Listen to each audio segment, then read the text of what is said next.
국민대학교 글로벌 인문지역대학장 정선태 교수님과 함께하겠습니다. 교수님. 네, 안녕하세요. 네, 교수님. 오늘도 칠레의 작품 소개해 주실 예정이시죠? 네, 이번 주가 어쩌다 보니까 칠레 특집이 돼버렸습니다. 네. 어제는 아리엘 도르프만의 희곡 과부들 소개해드렸습니다. 네. 네, 남자들을 잃은 여성들의 아픈 상처들을 어떻게 치유할 것인가. 희곡 작품이어서 오디오로만 전달하기는 조금 어려움이 있습니다만은 양해해 주시고 들어주시기 바랍니다. 네. 오늘은 아리엘 도르프만의 대표작이죠. 죽음과 소녀 여러분께 소개해 드리겠습니다. 네. 죽음과 소녀 하면은 음악, 특히 클래식 좀 듣는다 하는 사람들은 금방 슈베르트의 현악 사중주 죽음과 소녀를 떠올리실 겁니다. 슈베르트 현악 사중주 죽음과 소녀 대단히 유명하죠. 네. 그리고 이 악장은 대단히 잔잔하고 그렇습니다. 근데 실제로 이 티곡의 배경 음악이 바로 슈베르트의 죽음과 소녀입니다. 일종의 OST네요. 그렇죠. 일종의 OST로 들으시면 됩니다. 예. 네, 대단히 비극적이어서 들으시기가 만만치가 않을 겁니다. 네. 이 희곡을 읽고 난 다음에 슈베르트의 죽음과 소녀를 들으시면은 대단히 고통스러울 겁니다. 이 점 역시 양해를 구합니다. 이 작품에 들어가기 앞서서 맨 앞에 이 작가가 적어놓은 한 문장을 소개해드릴 필요가 있을 것 같은데요. 네. 이렇게 적어놨습니다. 우리 희곡을 보면은 등장인물이 있고 시간적, 공간적 배경이 지문처럼 쭉 나오지 않습니까? 네. 그 부분인데 딱 두 줄이에요. 이렇게 적혀 있습니다. 시간적 배경은 현재이며 공간적 배경은 칠레일 수도 있지만 오랜 독재 기간이 끝난 직후 민주정부가 들어선 경우라면 어느 나라라도 무방하다. 그러니까 시간적 배경이 현재이며 공간적 배경은 칠레일 수도 있지만 오랜 독재 기간이 끝난 직후 민주정부가 들어선 경우라면 어느 나라라도 무방하다는 거죠. 그러니까 오랜 독재가 끝나고 난 다음에 민주정부가 들어섰을 때 어떤 일이 벌어지겠습니까? 뭐 혼란도 있겠고 또 기대도 있겠고 여러 가지 갈등도 있겠죠. 그 지점에서 어떤 일이 벌어지는지를 보겠다라는 겁니다. 등장인물은 대단히 단출합니다. 3명인데요. 하나는 파울리나 살라스라는 여성입니다. 약 40세쯤 됐고요. 그리고 헤랄도라는 남자가 있는데 이 파울리나의 남편입니다. 그리고 변호사입니다. 그리고 로베르토 미란다라는 의사가 있습니다. 네. 등장인물 답니다. 이 세 사람의 입장에서 잠깐 보겠습니다. 네. 우리 칠레 얘기할 때 기억해야 할 이 4명이 꼭 있습니다. 네. 하나가 아옌데라는 대통령이고요. 그렇죠. 예. 내일도 소개해드리겠습니다만은 칠레 사람들에게는 대단한 존경을 받는 대통령으로 기억되는 것 같습니다. 아엔데 대통령. 그 반면에 그와 대비되면서 또 민주정부를 무너뜨린 그런 아주 역사의 악당 바로 피노체트 아니겠습니까? 네, 피노체트가 그 상대편에 있죠. 예. 이 아옌데가 1970년에 대통령이 되고 난 다음에 73년에 쿠데타에 의해서 무너지지 않습니까? 그 과정에서 또 우리가 기억해야 할 인물이 둘이 있는데 우리 엊그저께 소개해드렸던 파블로 네루다라는 시인이 있고요. 네. 칠레 민중들이 가장 사랑하고 아끼는 시인이라고 하죠. 그리고 또 한 명의 가수, 이 사람도 엊그저께 잠깐 지나가듯이 말씀드렸습니다마는 누에바 깐시오 운동, 새로운 음악 운동을 이끌었던 민중가수 빅토르 하라입니다. 빅토르 하라는 잊지 말고 꼭 음악 몇 곡 들어보셨으면 좋겠어요. 특히 네. 마니페스토 같은 음악들은 전 세계적으로 널리 알려져 있습니다. 이 쿠바나 칠레, 볼리비아, 멕시코 이쪽의 민중 예술이 상당히 강하거든요. 네. 음악적으로 얘기하면은 존 바에즈를 경유해서 우리 70년대 포크 음악, 저항 음악 판에도 많이 소개가 됐었죠. 아마 우리를 얘기한다면 김민기 선생 정도를 기억할 수 있지 않을까 싶어요. 네. 그리고 좀 젊으신 분들은 안치환을 기억할 수 있을 것 같고요. 김광석을 비롯한 노래를 찾는 사람들을 기억할 수 있을 것 같습니다. 이렇게 아엔데와 이 파블로 네루다 그리고 빅토르 하라 이 사람들을 고통스럽게 했던 피노체트 군부 독재 정권과 그 일당들이 있습니다. 그 군부 독재가 칠레에서는 17년간 지속됩니다. 73년부터 90년까지. 17년 동안 엄청난 일이 있었겠죠. 이 드라마가 집중적으로 다루는 것도 바로 국가폭력, 그리고 고문, 그리고 이 기업, 그리고 처벌, 등 묵직한 문제들입니다. 네. 등장인물이 셋이라고 했잖아요. 파울리나라는 여성이 15년 전에 연인을 체포하는데 혈안이 된 사람들에게 붙잡혀가서 고문을 당합니다. 그 고문이 바로 성공이라고 얘기하지만 강간이었죠. 강간을 당한 한 여성이 있습니다. 그 고통스러운 기억에서 벗어나기가 쉽지 않았겠죠. 네. 그 또 한 사람의 남자가 있습니다. 헤라르도 현재 남편인데 변호사입니다. 네. 민주정부가 들어선 이후에 진상조사위원회에서 활동하기로 약속돼 있습니다. 네. 그리고 또 한 남자가 노베르토 미란다라는 의사인데 이 의사가 바로 파울리나라는 여성을 고문, 강간했던 사람입니다. 아리엘 도르프만의 이 창작 노트를 잠깐 보면은 네. 개요를 알 수가 있는데요. 이렇습니다. 타고 가던 차가 고속도로에서 고장난 한 남자가 있습니다. 처음 만나는 친절한 사람 덕분에 그의 차를 얻어 타고 집으로 돌아옵니다. 어떤 여성이. 근데 이 남자의 아내는 그 낯선 이의 목소리를 듣습니다. 그리고 목소리가 바로 여러 해 전에 자신을 강간한 고문자라는 것을 확인을 해요. 그러고는 그 남자를 납치해서 사적으로 재판을 하려고 구상을 합니다. 고속도로에 차를 몰고 가다가 차가 고장이 났는데 어떤 친절한 남자가 도와주는데 그 남자의 목소리를 듣다 보니까 남자가 바로 오래전에 자신을 고문, 강간했던 사람인 거예요. 이 사람을 집으로 데리고 와서 자백을 받아내고자 하는 과정을 그리고 있는 작품입니다. 얼추 그려지는 것 같죠? 개요가? 네. 네, 그 개요를 이해하시면은 이 작품은 하나하나 치고 들어갈 수가 있습니다. 이 작품에 던지는 문제는 참 다양한데요. 예를 들면 이런 겁니다. 거짓말이 습관이 되어버렸다면 어떻게 당신은 진실을 도달할 수 있을 것인가? 누가 얘기하는 거 다 거짓말입니다. 골프를 치던 전 아목이라는 사람이 얘기하는 거 보십시오. 사람이라 얘기할지 모르겠지만 발포 명령 내린 것도 할 거 모른다.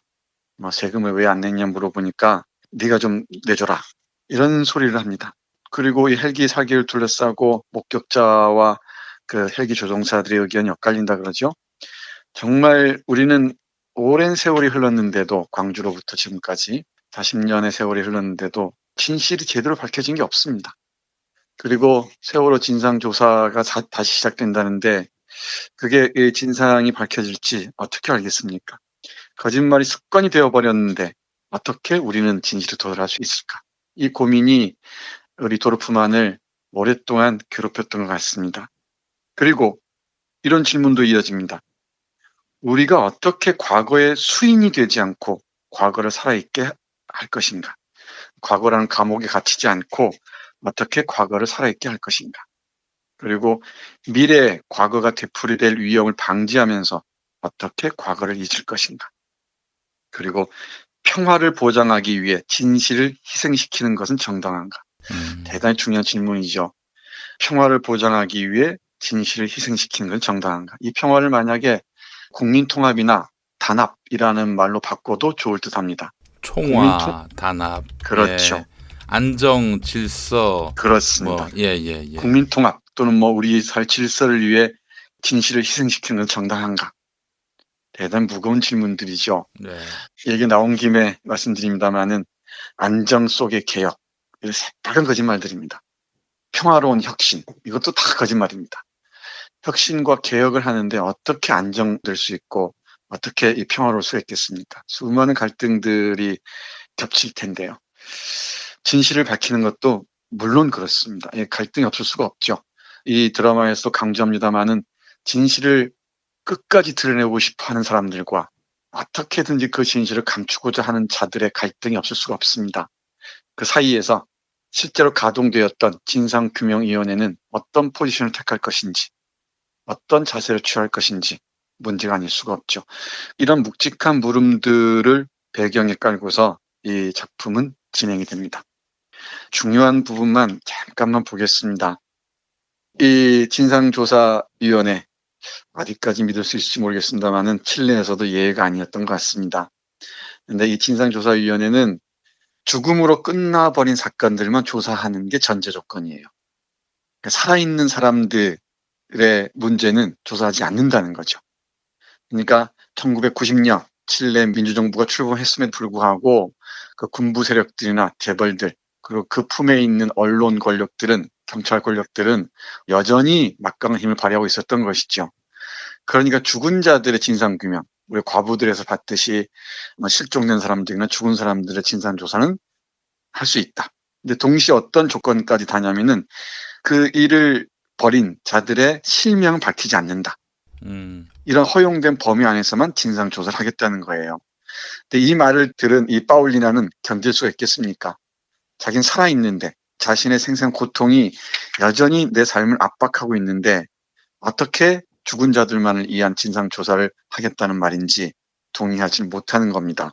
그리고 이 재판관들에 대한 불신도 대단합니다. 우리 파울리나 말 짤막하게 들어볼까요?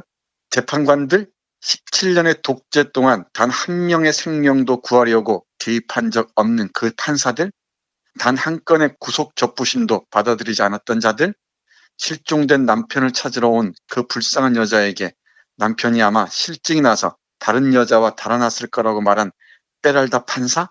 그 판사? 당신 그 사람을 뭐라고 불렀어? 판사라고? 판사라고? 네, 이 울림 만만치 않죠. 박정희 독재뿐만 아니고 그 오랜 세월 동안 판사 노릇, 검사 노릇 하면서 온갖 그 폐악질을 다했던 자들을 선명하게 떠올리게 하는 우리 파울리나의 대사입니다. 17년 동안 독재에 기생했던 자들이 그러면서 단 한 명의 억울한 생명도 구하려고 애쓰지 않았던 자들이 어떻게 판사라는 이름을 불릴 것인가. 제가 보건대는 요즘의 상황들에 대해서 특히 조국 그 일가에 대한 검찰의 기소에 대해서 제 나름대로 지극히 개인적인 총평을 하자면 이렇습니다. 자신들의 부정적인 행사들 그리고 부당한 권력 행사의 이면들이 드러날까 봐 공포스러운 나머지 약간의 흠결이 있는 사람을 골라서 온갖 분탕질을 해놓고 온갖 똥칠을 해놓고서 저 봐라 라고 손가락질 하면서 자신들은 빠져나오려고 하는 그 처사가 아닌가 싶어요. 근데 그 이면에는 두려움이 동시에 내재돼 있고요. 교활함과 더불어서 대중들의 시선이 조국을 향해 가 있는 사이에 또 다른 어떤 짓을 저지를지 모르죠.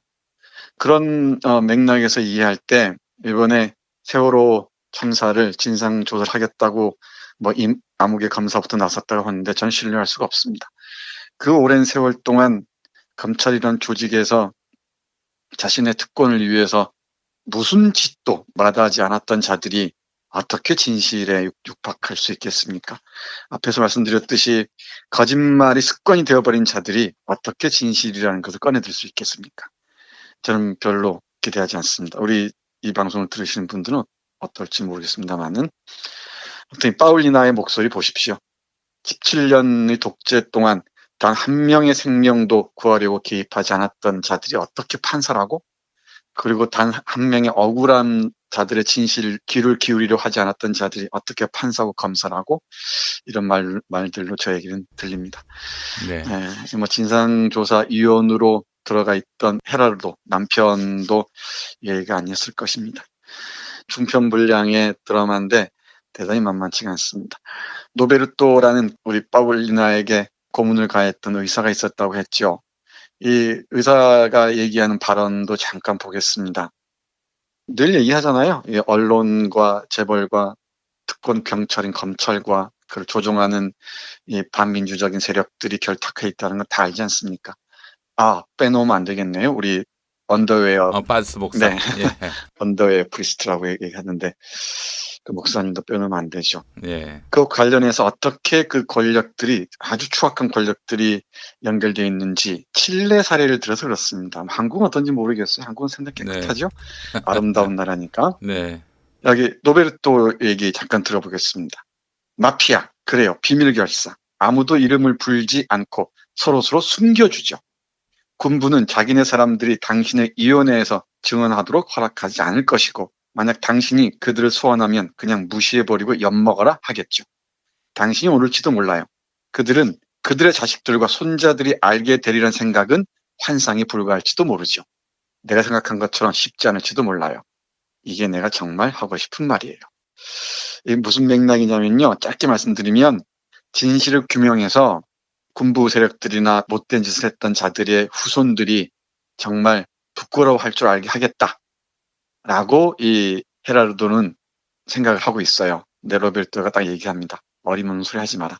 군인들이나 지배 세력들은 절대 서로를 증언하게 하지 않을 것이다. 다 숨겨주고 감춰줄 것이다. 라는 얘기죠. 계엄령 문건이라는 어마어마한 일이 있지 않았습니까? 그럼에도 불구하고 어디 진실이 하나 밝혀지는 게 있습니까? 뻔한데도. 눈에 뻔히 보이는 걸 두고서도 우리는 검찰의 진실을 기대하고 있습니다. 참 순진한 건지 어리석은 건지 저는 잘 모르겠습니다. 그래서 말씀드렸듯이 파울리나가 공적으로 재판이 안 되니까 공식적으로는 자신의 억울함을 풀 수가 없으니까 로베르토라는 사람을 납치하다가 사적으로 진실을 규명하고자 한다고 했잖아요. 당연히 남편인 변호사는 말립니다. 그러다가 우리는 아무것도 할 수가 네. 없다라고 얘기합니다. 그러자 파울리나는 나는 침묵을 지키느라고 정말 미칠 지경이고 이제는 말할 수 있게 되어서 미칠 지경인데 나더러 그렇게 하지 말라고라고 항의합니다마는 남편은 계속 말리죠. 그러나 이 파울리나는 듣지 않습니다. 그러면서 어떻게 해서든 자백을 받아내고자 합니다. 그리고 그걸 자백을 받아내고 녹음을 합니다. 그러고 난 다음에 로베르토를 처단합니다. 예. 공식적으로 이게 되지 않으니까 다 고통스러운 거 마찬가지죠. 이 부분 파울리나의 얘기 잠깐 들어보겠습니다. 그래서 그의 목소리를 들었을 때 내가 원하는 유일한 것은 그를 강간하는 것. 누군가 그를 유린하는 것이었어. 그게 내가 생각한 거야. 그가 단 한 번이라도 그게 과연 어떠한 것인지를 알도록. 그리고 내가 강간을 할 수 없으니까 나는 그게 당신이 실행에 옮겨줘야 할 처벌이라고 생각했어. 그러니까 파울리는 여성 아닙니까? 여성이 성적으로 고문당하고 강간당했다고 얘기했죠. 예. 그걸 그대로 로베르토라는 자에게 알려주고 싶었다는 것이죠.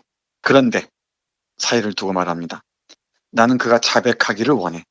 그가 저 카세트 녹음기 앞에서 자신이 내게 저지른 일을 말하길 원해. 모든 것을, 나만이 아니라 모든 이에게 한 짓을, 그리고 자신의 필적으로 그 자백을 쓰게 하고 서명을 하고 나는 그 사본을 영원히 간직할 거야. 그 모든 정보, 이름들과 자료들, 모든 세부 사항들과 함께. 그게 내가 원하는 거야. 네, 이렇게 말합니다. 자백을 하고 고백을 하길 바랍니다. 진실을 털어놓길 바라죠. 그래서 이런저런 경로를 거쳐서 로베르토가 자백을 합니다. 자백해놓고서도 나는 거짓말이라고 얘기를 해요. 근데 이 드라마를 읽다 보면은 파울리나가 진실의 편에 있다는 걸 다 알게 됩니다. 근데 로베르토는 끝까지 감추려고 하죠. 다 거짓말이다. 살려고 거짓 자백을 했다는 식으로 끝까지 거짓말을 하고 듭니다. 그런데 그걸 보고서 파울리나는 견딜 수가 없죠. 견딜 수가 없고 남편은 계속 말리지만은 결국은 로베르토에게 총을 겨누는 것으로 끝납니다. 그럼 마지막 부분 읽고 마무리하겠습니다. 난 유죄라는 이유로 널 죽이려는 건 아니야. 의사 양반. 네가 전혀 뉘우치지 않기 때문에 죽이는 거야. 나는 진심으로 뉘우치는 사람만을 용서할 수 있어. 자기가 해를 끼친 사람들 사이에 서서 내가 이 짓을 했소, 내가 그것을 했소, 다시는 그 짓을 하지 않겠소 하고 말하는 사람만을. 의사 양반, 진실. 그리고 난 당신을 풀어줄 거야. 뉘우쳐. 그러면 난 당신을 보내줄 거야. 10초 남았어. 하나, 둘, 셋, 넷, 다섯, 여섯. 시간이 없어. 일곱, 말해. 네. 로베르토가 진실을 말할까요? 말하지 않습니다. 네. 우리 파울리나가 선택하는 건 뭐 당연하죠. 이건 독자 여러분들이 몫이겠습니다만은 이 죽음과 소녀가 뒤 배경으로 깔리면서 파울리나가 말하는 부분 꼭 기억했으면 좋겠습니다. 난 네가 유죄라는 이유로 널 죽이려는 게 아니다. 네가 전혀 뉘우치지 않기 때문에 죽이는 것이다. 나는 진심으로 뉘우치는 사람만을 용서할 수 있다. 자기가 해를 끼친 사람들 사이에 서서 내가 그랬다고 한마디만 진실하게 고백하라. 그런데 우리 로베르토는 얘기하지 않습니다. 파울리나의 행위를 두고서 뭐 논쟁적일 수도 있죠. 그리고 그 사이에 있는 남편 헤라르도의 행위를 두고서도 뭐 논란이 있을 수 있습니다. 그런데 우리가 알다시피 칠레가 아니라 우리 역사에서 자일구든 아니면 광주든 그리고 세월호든 진실을 정확하게 고백한 자가 있었는지 한번 물어볼 필요가 있습니다. 그걸 우리는 어떻게 할 것인지 그리고 광주에서 고통받은 사람들, 세월호로 고통받은 사람들이 만약에 파울리라면은 어떤 행동을 했을지, 그리고 그 행동을 하는 사람들을 우리는 어떻게 지켜봤을지, 아리엘 도르프만의 걸작 희곡 죽음과 소녀를 읽으시면서 한 번쯤 생각해 보는 게 어떨까 싶습니다. 그리고 아울러서 이 희곡을 읽으시고 슈베르트의 현악사중두곡 죽음과 소녀도 한번 들어보십시오. 어떻게 네. 다가오는지. 네. 파울이라는 여성이 이 아름다운 음악을 듣지 못하는 이유가 무엇인지도 한번 떠올렸으면 좋겠습니다. 이 음악을 틀어놓고 강간했다는 거죠. 알겠습니다. 오늘도 함께 해주신 정선태 교수님 말씀 잘 들었습니다. 네, 고맙습니다. 기